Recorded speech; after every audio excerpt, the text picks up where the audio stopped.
ദക്ഷിണ കൊറിയയിലെ സിയോൾ അതിരൂപത ആതിഥേയത്വം വഹിക്കുന്ന 2027 ലോക യുവജന ദിനത്തിനായുള്ള ഒരുക്കങ്ങളുടെ ഔദ്യോഗിക ഉദ്ഘാടനം ജൂലൈ 28-ന് മയോങ്ഡോങ് കത്തീഡ്രലിൽ നടക്കും.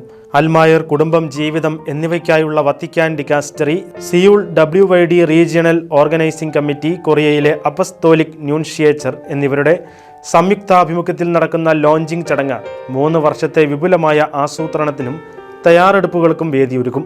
194 രാജ്യങ്ങളെ പ്രതിനിധീകരിക്കുന്ന പതാകവാഹകരുടെ ഘോഷയാത്രയോടെയാണ് ചടങ്ങ് ആരംഭിക്കുന്നത്. തുടർന്ന് പ്രതീകാത്മക പസിൽ ചടങ്ങും നടക്കും. ആർച്ച് ബിഷപ്പ് പീറ്റർ സുൻടേക് ചുങ് യുവജന പ്രതിനിധികൾക്കൊപ്പം ഔദ്യോഗിക ലോഞ്ച് പ്രഖ്യാപനം നടത്തും. കൊറിയ ഡെവലപ്മെന്റ് ഇൻസ്റ്റിറ്റ്യൂട്ട് നടത്തിയ 2027 world youth day economic value assessment and project development സ്റ്റഡിയിൽ നിന്നുള്ള കണ്ടെത്തലുകൾ അവതരിപ്പിക്കുന്ന വീഡിയോ ബ്രീഫിംഗ് ആണ് പ്രധാന ഹൈലൈറ്റ്. ലോക യുവജന സമ്മേളനത്തിന്റെ ആപ്തവാക്യം സെപ്റ്റംബറിൽ ഫ്രാൻസിസ് പാപ്പ പ്രഖ്യാപിക്കുന്നതോടെ ഒരുക്കങ്ങൾ ദ്രുതഗതിയിലാകും.